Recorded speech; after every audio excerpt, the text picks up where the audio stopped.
This is Simon Fitzpatrick, ultra shuffler from the South Downs. Currently on the Pennine Way doing a bit of a recce from Hebden Bridge to Gargrave, about 30 miles. It's definitely progress, not perfection, but it is simply the most stunning day with hardly a cloud in the sky. You're listening to the Tea and Trails podcast. I haven't done my vocal exercises. Should have done that. Hola and gracias for tuning in to another episode of the chart-topping Tea and Trails podcast. We hope your glutes are gorgeous, your hamstrings are hench, and your calves are colossal. Who would you say in the trail running community has the biggest calves, the henchest calves?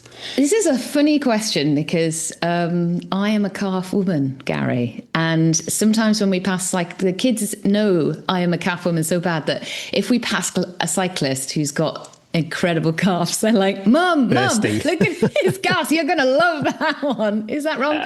Jack Grealish, he's my pin-up boy. Have you ever seen his calves? Incredible. Oh, my God. And funnily enough, when we ran around the Isle of Wight the other week, Lucy's calves, they were glistening with sweat and sun cream. I was There's not a better sight, is there? And I was glistening like, calf. I said to Lucy, I said, do you know what? That is incredible. That just looks, that calf muscle gets me going, Gary. A nice crew sock. A nice crew sock and a calf mid-length muscle. crew sock with a calf muscle that's working hard. There's nothing better to follow up a hill. But I don't know. I don't know in the trail running community who. I think Dinkarnassus has to be Has he up there. got? Okay, I'll Google that later when I'm a bit low. Well, if you Google, I've already done it for you. If you Google Dinkarnassus calves, lots of images come up of Can it. you send me? I'll put this in my screenshot this week. Sorry to objectify people straight away. I think and we're not, we're just admiring. I love a calf muscle because it's not only nice to look at, it's such a symbol of like strength and power. If you've got a good calf, that calf can drive everything. I'm only jealous. Mine is just solid. My sisters used to joke at me because my legs are just a solid width from hip to ankle. So there isn't really any calf because it's just straight down knee to ankle.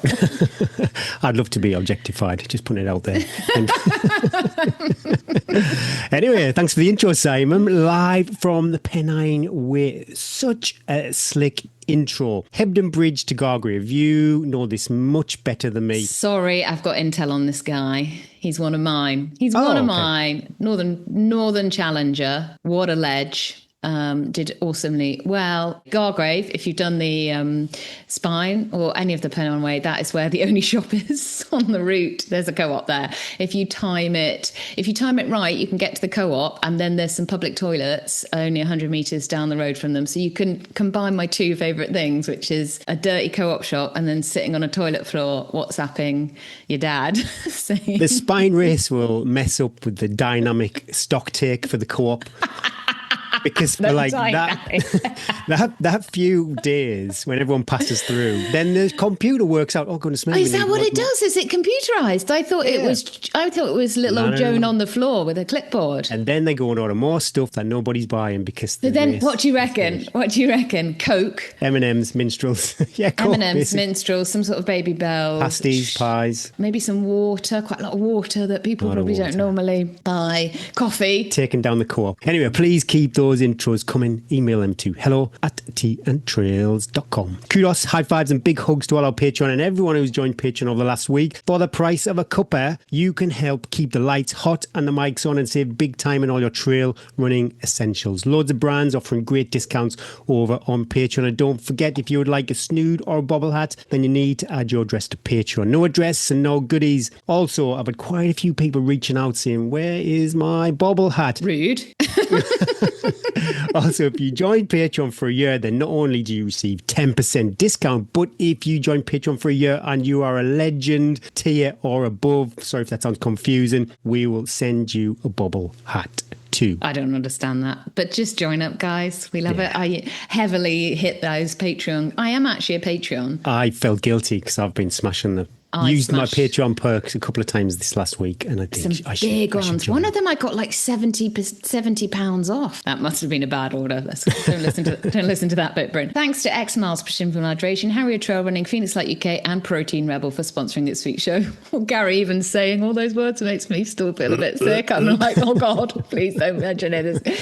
Deep breath, steady. X Miles is a family-owned, independent endurance sports retailer that provides nutritional goods, apparel and accessories to help athletes perform and recover at their best. X-Miles offers a wide range of high-quality products from leading brands, and their team of nutrition experts, cyclists, runners and outdoor enthusiasts can provide expert advice and guidance to help you reach your goals. Whether you're a seasoned athlete or just getting started, X-Miles is the perfect place to find everything you need to succeed. Listeners can get 10% store credit at www.xmiles.co.uk. Use the link in the show notes. I used my store credit the other day. Unwittingly, I'd let my 10% credit build up, so I made a purchase, and I saved it was like 15 quid off a £40 purchase. So fun times. What are you buying? Actually, maybe let's not talk about sports nutrition. Very grateful to Yugoku Project for producing the Tea and Trails cap. Pop over to Yugoku Project. If you'd like one, don't forget you can get Patreons 20% off.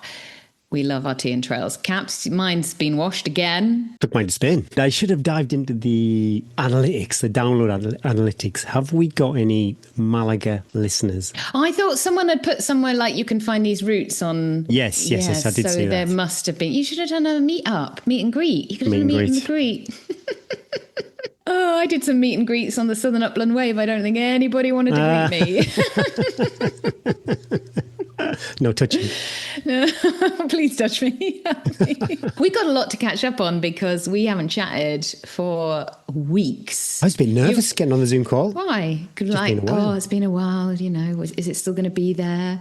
The magic, the chemistry, the flirting. We last chatted when Lakeland 100, post Lakeland 100, wasn't it? Both a bit bruised in different ways. And then you were off on your holidays. And then we were sort of talked about recording and then... I didn't even say, no. No pressure. No pressure. Very occasionally we like to just keep it wild, don't we? And we don't do one. Once a year, probably.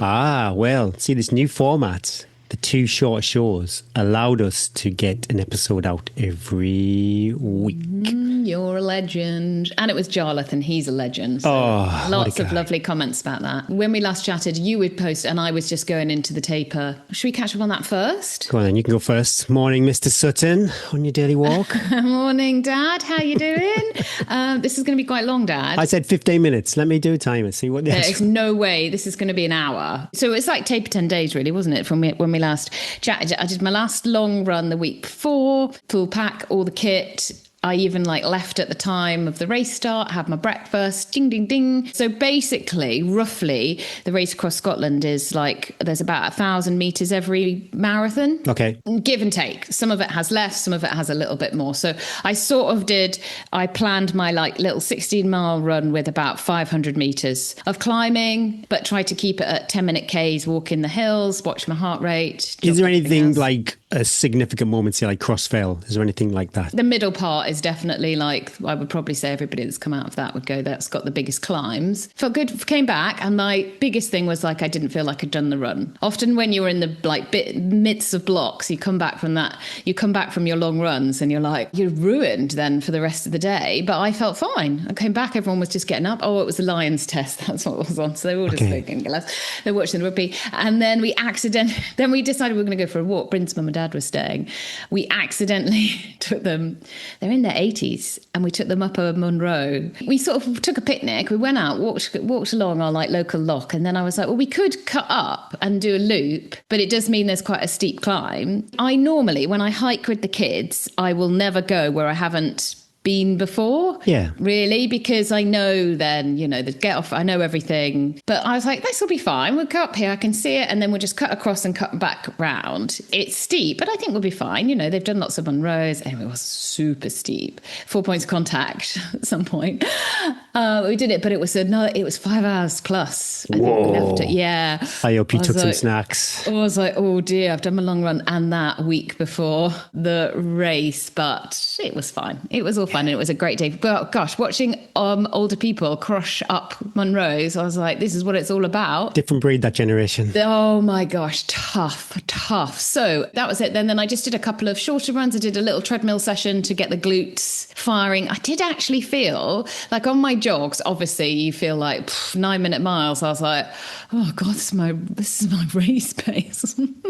You feel your legs are horrible. But on my little treadmill workout, this is my go-to. I share this with you guys for free. One of my go-to last little workouts. I quite like to have a workout where I actually do work quite hard, like about 4 or 5 days before, but not long efforts. But I do like 6 by 20 seconds uphill hard. And then I do 3, 2, 2 and 1 minute efforts with 1 minute jog recovery. I did that on the treadmill, so I did those at 5%, but it only takes about half an hour, but I had got a sweat on. I feel better for it. You feel good. And then the last thing you remember is that workout rather than the jog going, oh my God. Yeah. So I won't lie to you, Gary. I was pretty confident about that week. I was like, I've really nailed this taper. I feel really good. I'd done all my work Monday to Wednesday. So I'd done all my calls. I'd signed off all my athletes. They were all ready. I was like, I'll be back next week. So then Thursday, I could just be with the kids and not be like stressed. Everything was packed. Everything was boxed up. Done all my schedule for the race. Worked out all my timings. I was smug. Friday, double poor Bryn. He had to do a 6-hour round trip to drop me at the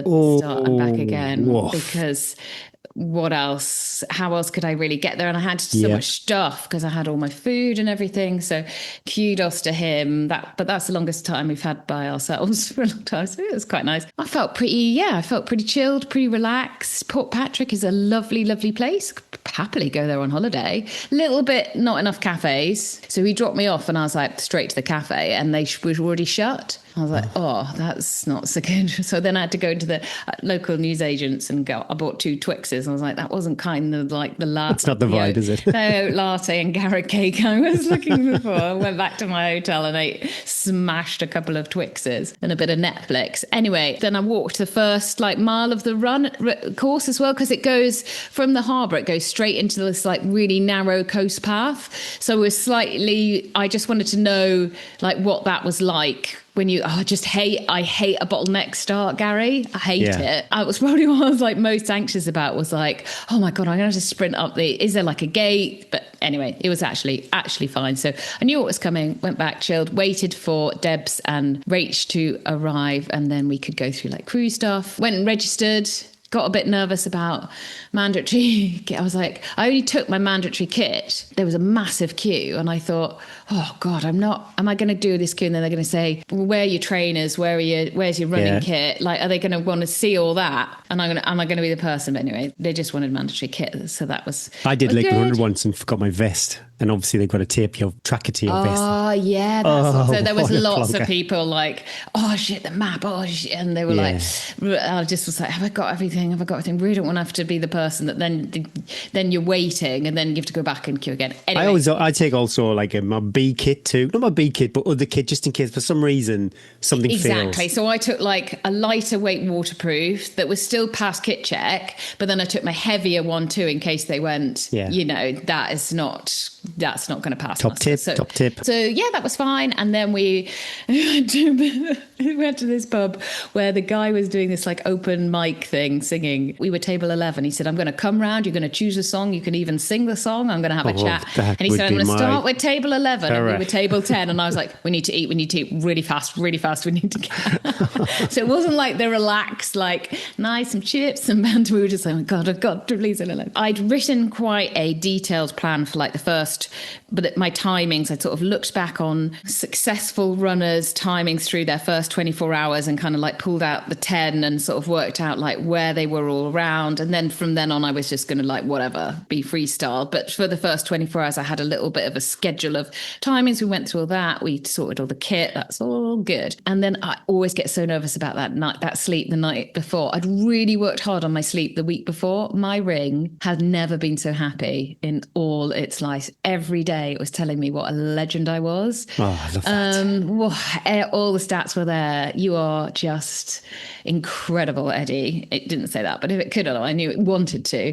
But actually, so I saved up a really crappy Netflix film and thought, I'm going to put that on. There's no stress. Don't worry if you don't go to sleep. But I did. I slept, went to sleep about 11, woke up about 3:30, 4. I was like, thank God, because the last thing you want is then I was able to eat my breakfast, 3 cups of tea, lubed myself from head to toe. Literally every crevice got absolutely a great good thing too. And then, very slowly made our way to start. I'm going to cut in here. Gary's going to edit this in here. This might feel a bit funky because I was on a flow about my taper week, but I'm actually rising from the dead here. And we just recorded what happened in the race. And it was so long and so traumatic that Gary was like, that's going to take me 3 years to edit, let's be honest. And I didn't want it to go out as a separate podcast. Gary and I both talking about our races. I think we find it quite feel it's too much. Then again, I feel it's important message, and I know that people want to know what happened, but that's not really what it's about. I think it's really important that some of the decisions I made, that it's okay to make those decisions. So we decided to put that section out as a separate podcast. So if it feels a little bit clunky, we apologize. Hopefully it will be worth the clunkiness. So we'll just jump in. Let's leave me there at Port Patrick and let's take you back to Malaga. Gary, I'm not going to lie, I beat Malaga. I went on a club 18 to... It's not that kind of vibe. 18:30. Shut up. We all know it is. 18 to 30. Oh, yeah. And these guys, we stayed in this one room, horrendous apartment that we couldn't shower because there was this massive wasp's nest over the shower for the week. And so we found this really posh resort next to ours, and we would go in there and use their swimming pool and then shower in their changing rooms. You must have been in Benidorm, Costa del Sol. Malaga's not like that. And then these guys realised that we were teachers, and so they would just lean over their balcony at time for cocktail hour, and they just shout, "Teachers, come over." We'd go over and drink something out of a bottle. Anyway, I know what Malaga's like. I don't think that was the vibe that you had on your little holiday. The first image I remember as we came out of the tube station, because I had some anxiety about the dress code etiquette. Oh, the dress code. Okay. And it said there's been some media around that you weren't allowed to be topless unless you're on the beach. And that's the first. I remember coming out of the subway. I had my British clothes on. And I was melting. I'd never experienced heat like it. But I'm heartbroken to share that I'm now back from Spain. I would like people to respect my privacy during this traumatic Do you want to do a time. podcast about it? It's first world problems, isn't it? Happy to report my Lakeland 100 recovery, I think, is going well. My backside has stopped weeping, which is quite nice. Oh my God. What? Well, I didn't even know it was weeping. You hadn't shared that. What, the crack or just the cheeks? The crack. Cheek. I should have lubed up. Oh, you didn't do what? You've got to go a full hand of lube down the back, and you've got to do it last minute. So you've done all your ablutions, Gary. This is quite gross. I remember sitting down on a chair. This might have actually been in Coniston. And as I stood up, there was a little wet patch left behind. Oh, that happens to me on a daily. That's just like when I come in from... No excuses for butt chaffing nowadays with the amount of lube that you can purchase and put down. Anyway, live and learn. My HRV is finally in the green. So that is fun. It took a long time. It took 2 weeks. I am not a big drinker, but I did drink every day on holiday, and it whacks my sleep too. If I just have, say, a pint of beer, my sleep is all over the place. I'm not too sure if that's laid on top of the fact that it was 36 degrees. You know, when you go on your weather app in England or anywhere in the Great Britain, it might say 15 degrees, feels like 8. This was the complete opposite on holiday. It was 36 degrees, feels like 43. It was insane. My dream.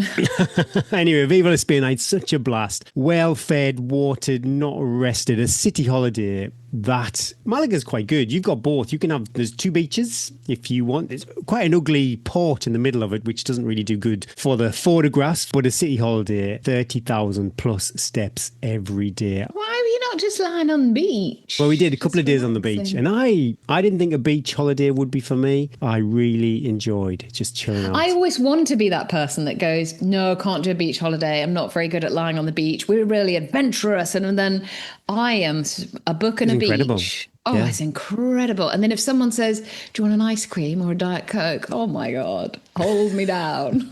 The amount of pop I consumed. The first thing that happened when I went on the beach, I was pounced on by a masseur. Oh, hello. Oh, it was incredible. Oh, and did you say, yeah, Best I'll have a couple of you? euros of my life. Talk me through the experience. Did they? Well, we haggled them down a bit. I felt a bit naughty. I was so stiff after the Lakeland 100 that But I don't think, how would a physio earn any money in somewhere like Malaga? Because anyone could just, if you're just a runner, you could just go down the beach. 20 euros, full body massage. Well, they go quite deep. Oh, it was fantastic. It was absolutely. Lisa succumbed first, and then I joined in afterwards. It was the best 20 euros of a holiday. You know, when you've got to take the dogs out, I've got to take Rex out just to chill him out.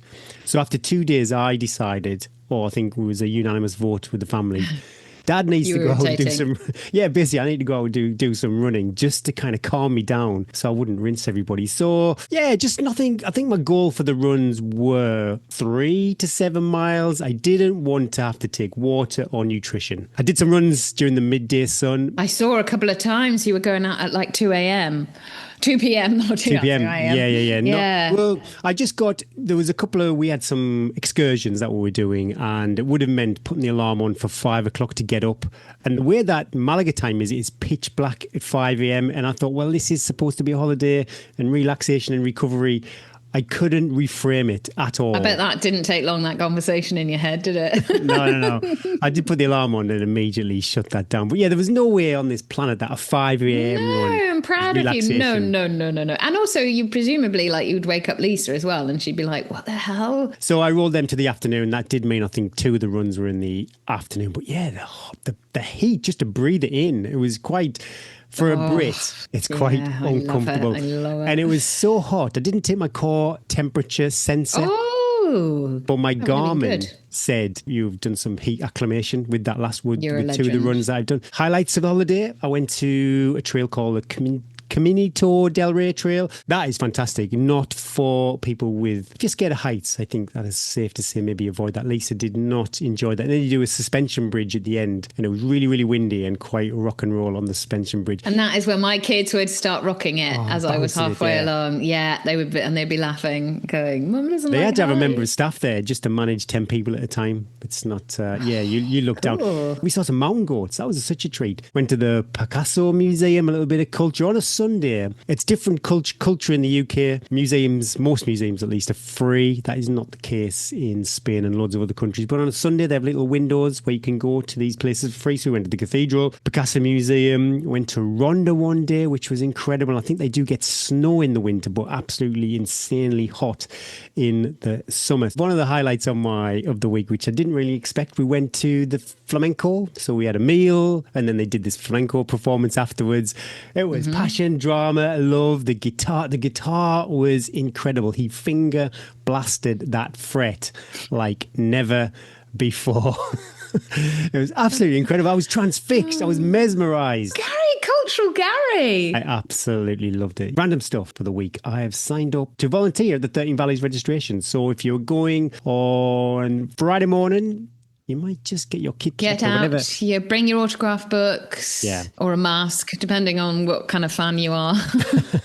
I thought the team from 13 Valleys has been super generous, with the podcast. Yeah. And also they let me move my race place down to the 7 Valleys. So the least I could do, I'm going to be over in the lakes anyway, so the least I could do was volunteer for a few, I think it's like 3 or 4 hours on the Friday. We are going to review some trail shoes from a brand called Mount Coast. I've seen these on the feet of lots of influencers. I think that's their marketing strategies to get them on the feet of people who are out on YouTube, Instagram, that kind of thing. I don't want to spoil the review because we haven't actually done it yet. You're going to spoil it. Don't say it yet. I'm pleasantly surprised with a brand that, 6 months ago I never heard of. I've put them on. I'm not going to say anything. My trail running journey started after With yours. the Salomon Cross I started in. Yeah, Speedcross. But I do Speedcross. remember people running with Hawkers, and a lot of people turned their noses up at Hawkers back in the day. Ultra too. I remember Ultra coming on the scene, and probably lots of other brands too. Look at Hawker now. Look at On Running now. Wow. I know, Gary. Especially now when I've mentioned it on my. You didn't ask me anything about my kit. I think the. I was watching the clock. But yeah, pleasantly surprised. It's got the lacing system that you didn't. Stop it! We're doing the review. Get out of it. Well, I can throw a few teasers in there. Dirty Holiday TV, Below Deck, Captain Lee, guy called James from Blackpool. Have you seen that one? Do you know I've seen so many? But do you know what I did? This is really sad. I listened to a podcast on how they made it. I love that sort of stuff, like the behind the scenes. Do you want some deets? Well, I'm curious, yeah, so they have a scene, something's happened, there's been a love triangle, somebody's jilted somebody else, and then they have the interview where it seems quite raw, but they can't just take them out of the moment. Oh, okay, I don't know. That is a good one. I think they do that afterwards. But so they film for 6 weeks constantly. The crew are filmed for 24 hours a day. Oh my God. All day, everywhere. The people that they come on board, they choose the people, because Bryn and I have often asked this, they still have to pay, but they're like auditioned. So they choose terrible people, obviously, to come on board. Then they have another boat following them, which has the production team in. But then they have also a production crew like on board that are following round. And if something happens, the production team are like, do we want to pull on that thread? Do we carry on? Do you want to we're filming you drinking? Are we going to carry on down this line? They do go out and drink and work. Like you go, how have they got so drunk and then they're up? It's all what you see is actually what happens. But it's in that sort of curated environment. I didn't realise that got filmed the whole time. One of the guests, a lady called Dolores, she was hilarious. They kicked her off the boat in the end. She jumped in the water. It was so funny. She jumps in the water and Captain Lee goes mad, doesn't he? Son of a bitch. But I heard something really dark. He does that a lot, doesn't he? All the time. He killed the mood. I know he's gone through some tragedy in his life, Captain Lee. My goodness me, he did kind of drag the whole charter down that time. I did hear something. I'm not going to share what it is in case I get it wrong and I'll get sued, but I heard something really dark about how they used to pick contestants on reality TV shows. They basically kind of used to pick at least these train wrecks. Of course, I thought that's what they did because we were watching Celebrity SAS. What is it? They take them, the SAS soldiers, and then they take the celebrities. They started talking about their trauma. Basically, they get them in the room, and we had to turn it off because the trauma that they were talking about was not suitable for kids. Then we had a discussion with the kids, going when it first started, it was really good because we just loved watching the celebrities trying to do challenges that we would be like, we'd cut our arm off to go and jump onto a helicopter or do all this stuff. And now they choose the people that they got the story, haven't they? That they can go. It's like and I find it really awkward. The therapy. Having said that, she's just done an hour of therapy with you. There's always a story. But it was even darker than that. It was even darker than that. One thing we did, this is really Anuraki, we did discuss on holiday what the biggest time difference was in the world. Yeah, what do you think it is? Well, hasn't it got to be 23 hours or something? Maybe not. No, might be dumbass. 8, no, okay, okay, I'm looking at how you're looking. 16 hours. 26 hours. Shut up. It's a geographical quirk. The Howland Islands sits just west of the international date line, are among the last place on Earth to experience any given calendar day. The Line Islands are just east of the international date line and are amongst the first to greet the new day. So although they are very close together, they straddle either side of the timeline. You blow my mind. You blew my mind a few months ago when you told me about all the details about the deer, and now here we are learning about the islands.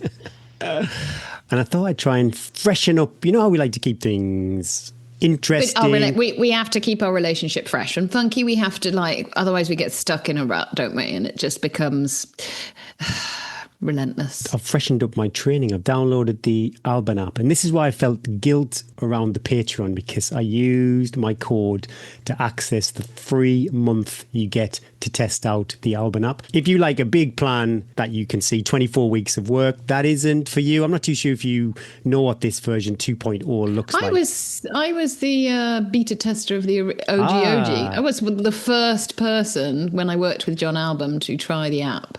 But it's super interesting. Yeah, super interesting. It does gamify things. I've seen some nice little lines that I need to stay within. So that's going to trigger me, push me, and motivate me. Definitely will motivate me. But it's fascinating how, so you don't see that big 20-week plan. You have a year plan. You can set things, your races, what are priority, what are just training races. But then it also, after the end of the week, you plan your next week. So it's kind of a week-on-week thing. And it takes in consideration what's ahead, and it takes into consideration what you have just done. I think 4 weeks, it's great free to test it for 4 weeks. I think that gives you a good flavour of what something is, because that learning curve on any app, and especially where it's not just like playing Candy Crush, you know, you are having to work out all the kind of nuances of it. There's a few things. I tried to upload a GPX file for one of the hard moves races that I've entered, and I just got the Wheel of Death where I was trying to sync the data, but it's got the Northern Traverse one in there. I think Seven Valleys went on there. Fundamentally, yeah, I'm really liking it, and it did tell me to take a rest day on Monday, which is something that we all know that I don't do. And I did it. I listened to the app and had a little rest day on Monday. I love that you will listen to an app, but you wouldn't listen to me. Well, only because it's going to gamify my performance. That will kind of play into, I don't want to hit the red, basically. Isn't it interesting how we work? Oh, wow. But it's just something fresh, you know. I do fundamentally love running. I think I would run regardless of any app or heat training or treadmill sessions. But yeah, for the foreseeable future, I will see how it goes. This week's Brew with the Coaches. Thanks Precision Fuel and Hydration for supporting Brew with the Coaches. Their website and newsletters are such good sources of knowledge, articles to read and YouTube content to binge on. You can learn how to fuel an ultramarathon, what priority runners carry on race day, and how to nail your marathon prep. There was a really interesting article out this week comparing a guy that won an Ironman to a guy that was about 4 hours behind him, and how their nutrition strategies differed during the race. I find that quite interesting. I wandered over to Precision Fuel and Hydration Knowledge Hub the other day, and I saw an article, what should you eat and drink before a late race start? This question comes up quite a lot because, yeah, so many of our races that we do are kind of tea time starts or even like crazy o'clock in the morning. It's only a 14-minute read. So after we've finished, pop over to Precision Fuel and Hydration. It goes back 48 hours before the race too. You'll find it if you go to the Knowledge Hub, then hit the nutrition button. If I remember, I will pop a link in the show notes too. This week's Brew with the Coaches question comes from, it's good, we've got the gang back together, You got Eddie. the whole gang. It was wonderful to have Dr. Rebecca back in, and she slipped into the Zoom and we never let her leave. Well, this week's question comes from Mark Breeze.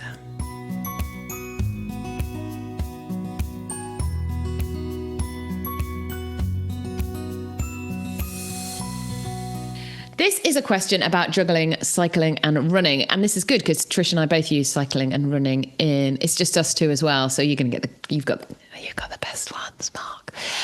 Right, this is a question from Mark Breeze. I trained in 2024 to prepare for the Cheviot Goat in December. That was cancelled due to a storm. Yeah, Cheviot Goat can never be anyone's A race because it's too the weather. Yeah, it might not happen. So always add it in as an extra. This year, my main target is to complete a long distance multi-day bike ride, Audax, from London to Edinburgh. We've heard about this before. Then back to London. It's 1,400k. Oh my god, with a time limit of 120 hours. Whoa, that is going some.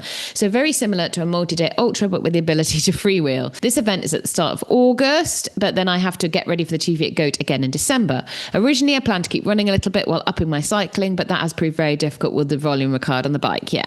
What advice would you give me about returning to running without getting injured? Well, Mark, you might be listening to this while you're doing the race or on your way back or recovering. So this has come at the perfect time. Hope your preparation has gone well for the race. If he was one of your clients, Trish, what would you be telling him then when he's finished and then preparing for the Cheviot Goat? I would say straight away that cycling transfers very, very well to running. Very, very well. So don't worry about your fitness. You will have excellent fitness after doing that event. It would be fantastic. Bring the Cheviot goat forward. Do it like 2 weeks after.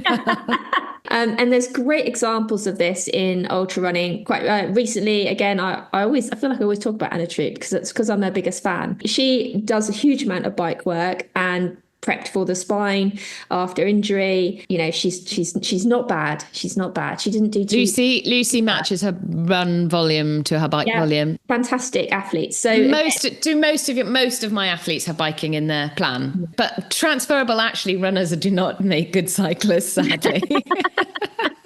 Yeah, I would say you'll have a fantastic base, and what I would be looking to do there for you would just to be a more specific block, focusing on running, speed, and maybe a bit of technical terrain as well. That's the key area that I would look at there, but I think you would do very, very well on that without any issues. Yeah, I think loading will be the thing. Your DOMs will be the real deal. Recovering first, that'll take some recovery from as well. I presume you're going through the night as well. Allow yourself to recover and then build the load gradually, because if you haven't done as much running as well, just building the load on the tendons and the muscles and bones will be really important. Also, like Trish said, the technical terrain, so hardening off your ankles a bit. And then also another big part will be the fueling, because it's so much easier to fuel on the bike. Lots of less reported instances of like tummy troubles. So just reintroducing a bit of gut training onto your training plan as well, taking on fuel while you're running, drinking, that sort of thing, getting back in the hills. As Trish says as well, you're going to be as fit as a fiddle,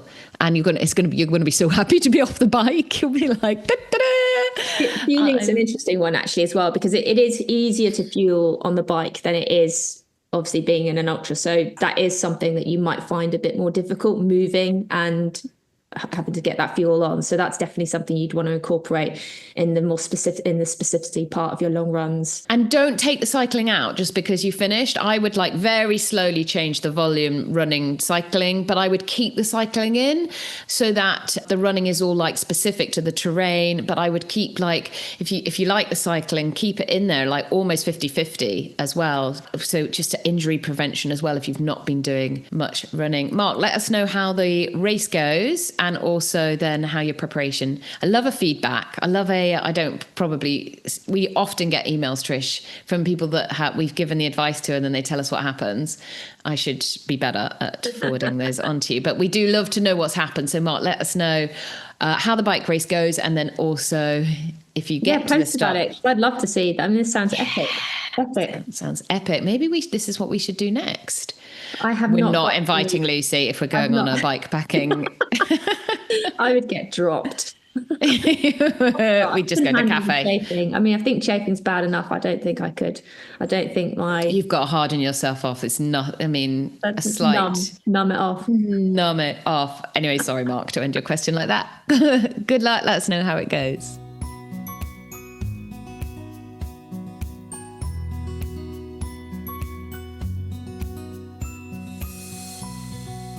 Thanks, Harry Trail Running, for sponsoring our Strava Club and the Tales from the Trails section. Harry is the UK's fastest growing brand for trail runners, providing specialist kit designed for superior fit, comfort and function with the best customer support. Check them out for race vests, waterproofs, poles and other trail essentials at www.harryrunfree.co.uk, where you can also download your free copy of How to Run an Ultra Guide. Use the code T10 for 10% off site-wide, or check out their brilliant trail bundles for a special 20% off. Also, you might have seen on the social media, Harry's summer sale clearance is now on. Great offers on waterproofs, hydration vests and other best sellers. And kudos, we're a bit late to the party to this. Sorry, Sana. Late. She did amazing, didn't she? Yeah. So Sana Duthie, who now holds the supported Pembrokeshire Coastal Path FKT with a smoking fast time of 48 hours and 23 minutes. That's 186 miles. That is super impressive. Well done, Sana. First up in the Strava Club is Jasper Kiernan, 110.3 miles for the week with the longest run of 104.6 miles. Total elevation, 11,329 feet.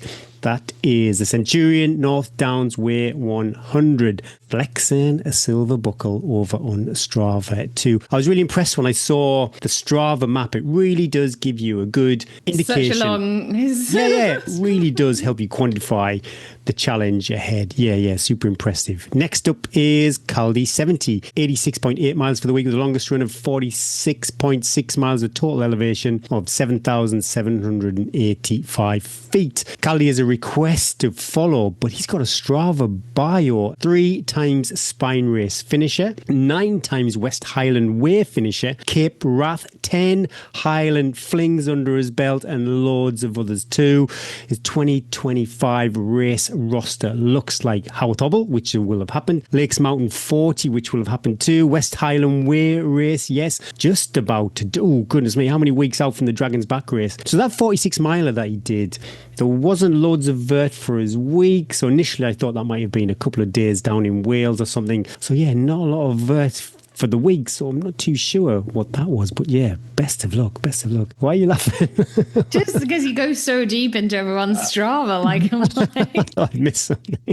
Next up is Kat Sizer, 75.2 miles for the week with the longest run of 21.7 miles and 6,558 feet of vert. Kat is after a peanut M&M sponsor, aren't we all? Kat, you need to pen some lyrics down and create a song. Kat likes a stepper too, and I was thinking, I see quite a lot of this, Strava's great because you get to share pictures, so sometimes you just say an activity, you don't really take on board fully what it is, but when you see somebody on a stepper, it's like, oh, so I do think quite often a stepper would be a good tool to incorporate into your running because you incorporate different muscles to what you would on a treadmill. I think visually, this is just my anecdotal evidence that it's probably more relevant if you're trying to mimic something like hiking up Blacksail Pass. Get loads of elevation and you're not going to bash your body up too. Kudos to all our Strava Club members. Pop over to Strava and search for Tea and Trails. Join the club. There's over 3,000 people over there showing up week after week after week. Can this be a permanent fixture in the podcast, Eddie? We've got a birthday shout out. Absolutely. Love a birthday. Happy belated birthday to friend of the Tea and Trails podcast, Susan Fawkes. Hope you had a blast, Susan, and good luck for the CCC 100k, 20,000 feet-ish of vert. What an adventure. Best of luck, Susan. Got some race results too. Hardmore's results. Farndale race series. You've got a marathon, a 10k and a half marathon. So the winners for the marathon are Chin Yong and Esther Harrison. The half, Samantha Davies and Paul Elwell. 10k, Darren Smith and Angela Gill. I've put it out there a few times, Eddie. I'll be taking part in the Hardmore's Trail Marathon Series next year. So if you would like to take on one of the all-time greats, then head over to Hardmore's and get signed up.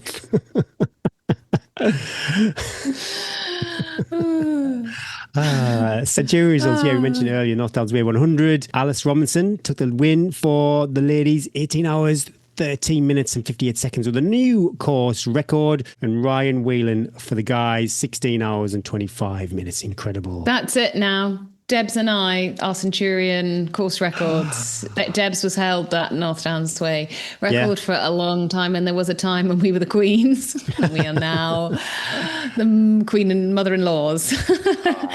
She was keeping me updated on that running throughout the day. She was thrilled though. She shared a really lovely post. It's like you set the course record, you only hold it, like people say, don't they? You don't want it to be beaten because of course it's nice to see your name there, but also it's going to be beaten because people should be getting faster, stronger, and we want women to be coming through and breaking the barriers and everything. But it's always a bit sad when you think, your name's going to go. But it's great to see it. That North Downs Way is a hard trail, and running that fast, 16:25 for Ryan on that trail. Woof. I wonder what his average pace was. Grafting. Can't stop. No, it can't stop. But Cheek is engaged. Yeah. Well done to all the winners, podium finishers, and everyone else who toured the line.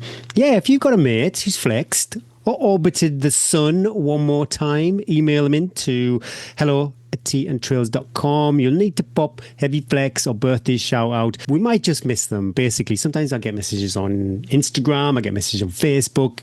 Yeah, they can slip by me, unfortunately. So if you really want them to be read out, send us an email. Tales from the Trails. Hi, Gary and Eddie. First and Foremost, thank you. I don't know why I started with an Irish accent. I definitely can't carry that on throughout. So I think we'll just go back to my voice. No, keep going.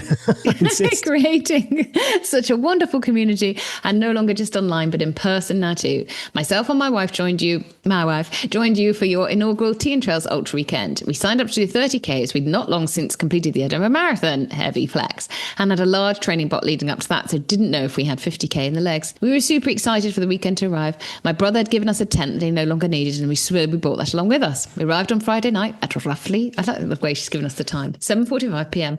Oh yeah, to the horrendous rain and wind. In our own stupidity, it was not only our first time putting up the tent, but also the first time we'd ever tried to erect an air beam tent. It did not go well at all. I threw a huge tantrum and threatened to go home. A lovely lady at the side of us took pity and offered her assistance and expertise on air beam tents, and we got it set up. Up bright and early on Saturday to the sounds of excited and voices outside our tent of all the 50K participants. I was reeling excitement for our 10 a.m. start time. My wife and I got ourselves race ready and headed to the start line to get tracked up. Off we all went, marching up the street, leaving the camp. Everyone heading on this journey together. Slowly I noticed I was passing a few people, one after another, and eventually I noticed I couldn't see anyone in front of me at all. I kept pushing and following the little red course markers and listening out for my watch GPS cues. After a little while I looked back and saw nobody at all behind me and realised I was all alone, and just looked around at the views and took it all in. I felt free and strong and kind of wild. Eventually I hit the Skidder House checkpoint and was invited in, but kind of refused, so I was okay for provisions and wanted to keep my suspected good position. From Skidder House, I was in my element. I threw my legs into action to make even more of a gap between myself and the others behind me. I then reached the second checkpoint, filled up my water bottle and asked how much of a gap there was, and they said a good while, so I pushed on again. I finally made it to the start of the climb and saw a couple stood spectating a good way up, and they offered words of encouragement and made me aware I was currently in second place female spot. I was on cloud 9. I kept pushing up and grew more and more tired and slightly dizzy. The 50K male place runner, Jarlath, passed me at this point looking so strong I wondered how the hell I'd got myself into this sport and all its risks. The climb to the summit was never ending. The rain, the wind, the clag, and then the trig. It only came into view when it was almost in my face. I was so happy to see it. Then everything went wrong. My GPS on my watch was no more. I couldn't see any little red course markers, so I just kept pushing, hoping they'd appear once more. After running 1K on from the trig, I just knew something didn't feel right. I couldn't see any flags. I had no runners to follow. I was stuck. I pulled out my phone to check the route, but my hands were that wet from the rain, my phone wouldn't cooperate. I had a choice to make, keep going down or turn around. I just kept spinning on the spot for about 2 minutes, and then I burst into tears. I'd worked so hard on this race, and I'd given it all away because I didn't read my course map thoroughly enough. Then came a message on my watch. I couldn't see the message, but it was my friend's name. I knew she was watching my dot and would only get in touch if I'd messed up. So I ran back up to the summit of Skiddaw and once again saw the trig. I think all in all, I lost about an 8-minute gap I'd made. When I reached the trig, I saw all the other runners, including my wife, and she looked confused. I shouted to her I'd gone wrong. At this point, I thought to myself, shall I just pull it back and take it easy because I've already messed up? Well, I'll kick myself if I don't give it my all. I knew the answer and I had to give it every little thing I had left. So off I went downhill with all the speed I could muster, passing several runners on my way down.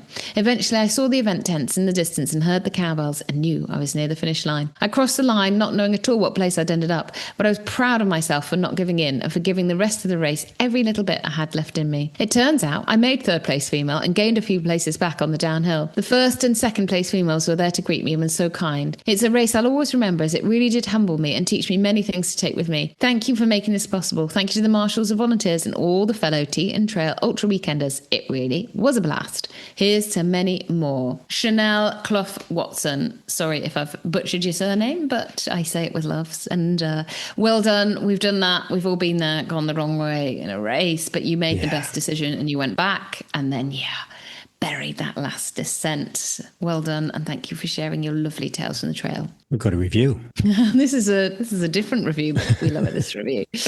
Hi, Eddie. This is Paul, the shouty lifeguard marshal from the Ambleside checkpoint of the Lakeland 50 and 100 that you spent a couple of hours with last week. I just wanted to say a massive thank you for the support you give all the runners, but also the crew at Ambleside as well. It's a fun and rewarding checkpoint, but can also be emotional, knackering and stressful at times. We have a very long shift, 24 hours. So having folk around for a few hours to joke with, laugh at our ridiculousness and eye roll at Twits, who should know better, helps to make some of the long, quiet hours roll by much easier. Hope you and your pals had a great day. By the way, I also bumped into Gary on Monday morning as he was coming out of the climber shop in Ambleside. I recognised his voice before his face. Compared to all the other people hobbling around Ambleside and Coniston on Monday, his legs looked quite fresh. Hope the recovery is going well, Gary. Congrats on your slate, Paul and daughter Brea. Great to see you, Paul. Yeah, and thanks for the Ambleside TNLC. You are in the trenches big time. I know it's not far to go in the scheme of things, and the maths never seem to add up because you're Ambleside, you've done loads of recce's, you think in your head, we'll be there in a couple of hours. But no, it drags on. So yeah, just have a lovely checkpoint in Ambleside. It is well received. And yes, recovery is going a little bit too well, if I'm honest.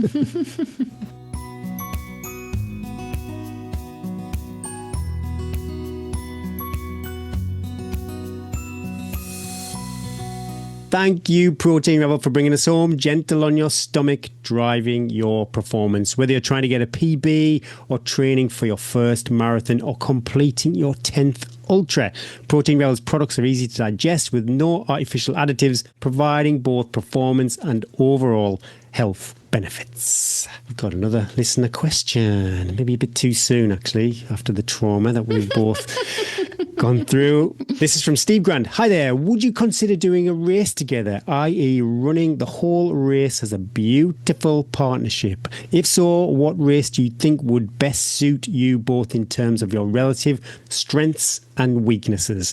Thanks for the podcast. Total class. I would. I enjoy running with Robbo.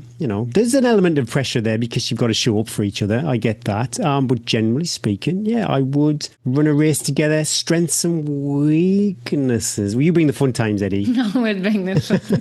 Is that my strength? We're surely going to go.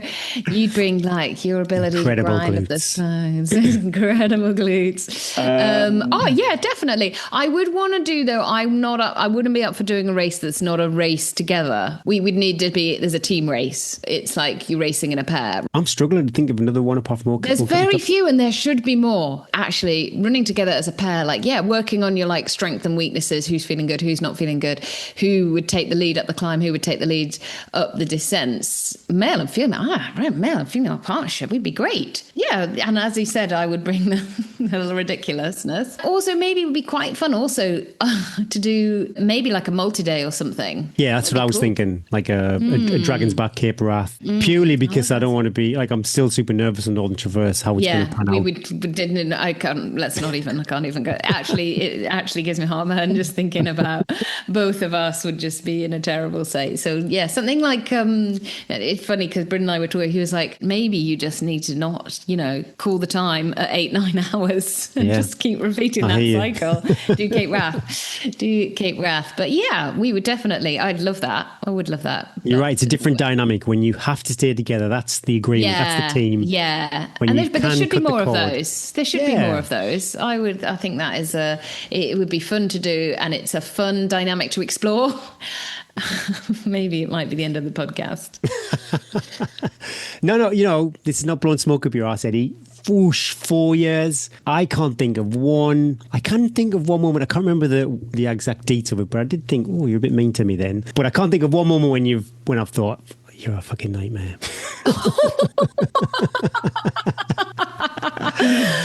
I've enjoyed our time together. I love our time together. You're my brother. You're my brother now. It's gone too deep now. You got me forever. Right, yeah. So Steve, then look, if someone find us a race, we'll do it. So what's next? You got anything else this year? I feel like I have. It's 7 Valleys. It's just an enormous 100k.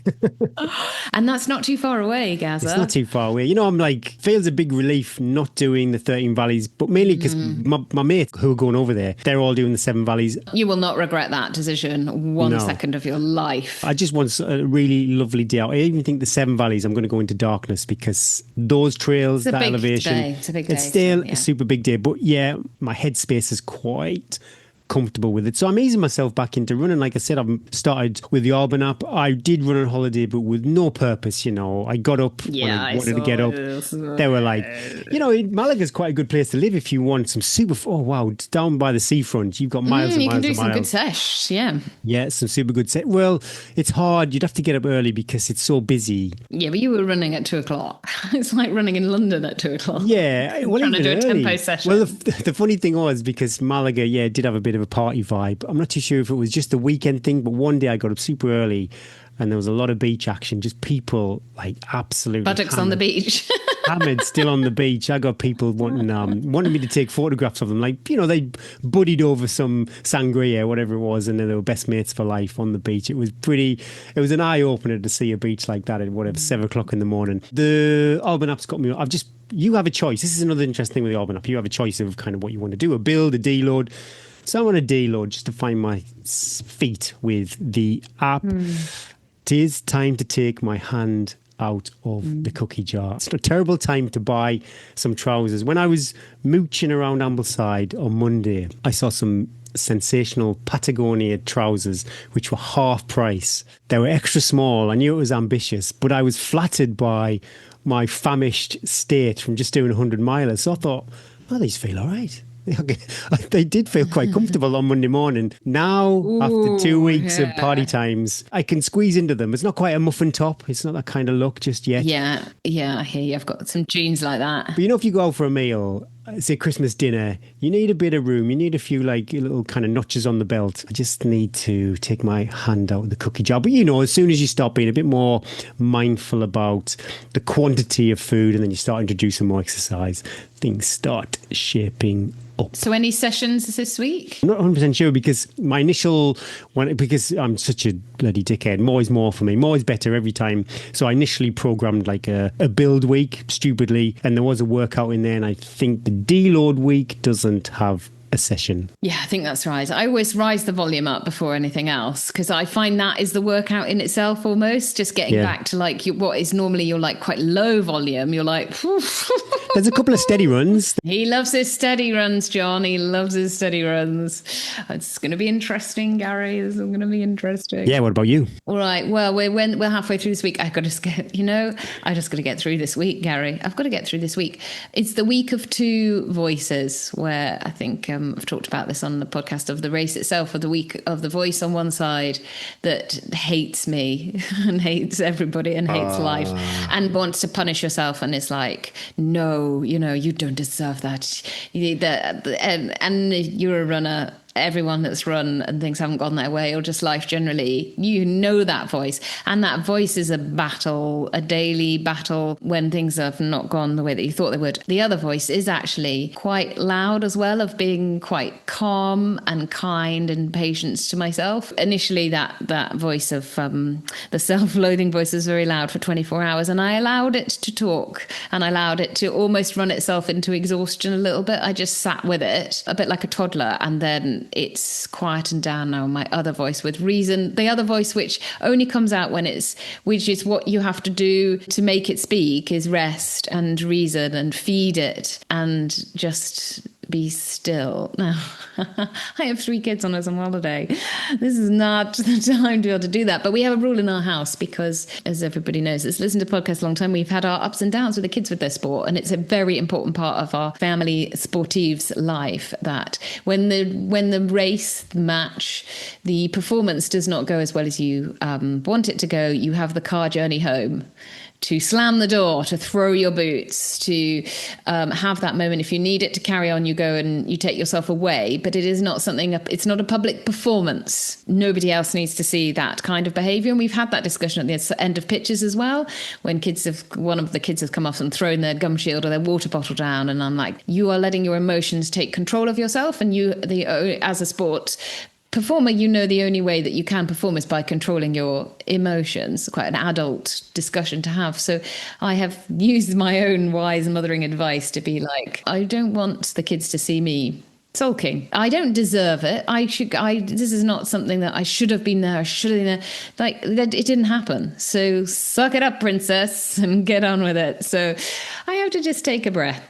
and lower my shoulders, look out the window and be like, goes on. Life goes on.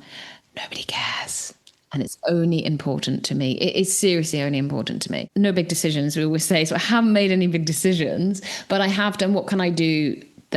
Where can I start this process? Because there is no way, nobody is going to let me do one of these races again unless I can sort out this problem. And there is obviously a huge problem here. So I'm having a full blood test, checking everything.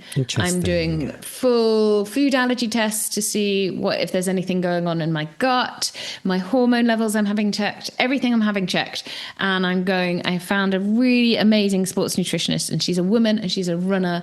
And when the kids go back to school, I'm going to talk with her and we will get to the bottom of this. And I think it's really important because there are so many women out there that are coming to this certain age that this is a problem, and this is ending, race ending, running ending. And so if I can find some little glimmers of hope or promote a little bit of study, that's what I'm starting to look at now. So I'm starting with myself and seeing what I can look at, and because there's nothing out there, there's no study. So I'm like, right, what would I say to a client, and what would I say, like, right, what are we going to look at? So I'm going to start right back to the basics and have a look. I'm going to go to simple hydration as well, go and get a sweat test. That is what everybody, the first call is everybody goes, it's the salts that are not right, the level of the salts that are not right. But I have a deeper feeling that it's more hormonally driven, because I have done years of endurance, and it's only in the last 4 years that this has hit me so hard. And it's the same story from a lot of women as well. Yeah. So I had some advice from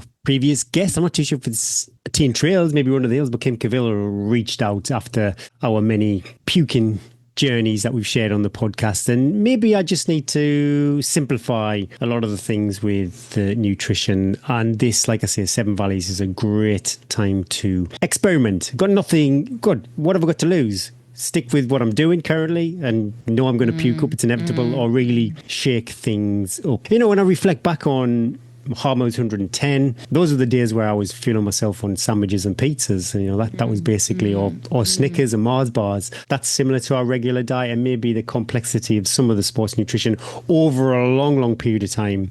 Like, Swindon Marathon, no issues whatsoever. All County Tops, I think only at the very end things started to get a bit on top of me. London Marathon, complete breeze, but when it's going into that double digits of hours, maybe I need to lean on something a bit more for the fuel itself, for the hydration side. Oh my goodness me, I don't think I'd touch. Out of all the products over the years that I've handed out to other people on the trail that has rejuvenated them on the trail, it's been a sachet of pH 1500 or something like that. So I'm not willing to mess around with that side of things. But yeah, I don't think I've got anything to lose from simplifying the nutrition. So yeah, thanks, Kim. Hope you don't mind me sharing that. My goodness me, apologies if you do. Thanks for reaching out. Thanks for tuning in. Whew, there's a lot going on this week. I love you. Thanks for listening. Please share the episode, share the pod, share the love. Pop over to Instagram, Facebook, YouTube, and subscribe, or even consider being one of our awesome Patreons. Thanks to X Miles, Simple Hydration, Phoenix Light UK, Harrier Trail Running, and Protein Rebel for sponsoring this week's show. Remember those discount codes: T10 2025 for Shocks, T15 for Protein Rebel, T10 2025 for Precision Hydration, and T10 for Harrier Trail Running. Thanks to our partners, patrons. We couldn't do this without you and your ongoing support. Good luck to everyone out on the trails, racing, training, recce's, solo miles, or miles with mates. And good luck to our friends Punk Panther and everybody volunteering and on the start line for the 6 Dales Trail, 30 or 50 miles of delicious trail running. Yeah, have a blast, everybody. Let the trail rise to meet you and the wind always be on your back. Be kind to your future self, breathe and believe, roll with the joy, and the miles will look after themselves. My name is Gary Thwaites. And I'm Eddie Sutton. And that was the Tea and Trails podcast. I waited 4 years, Eddie, to get Finger Blast into the podcast. Incredible.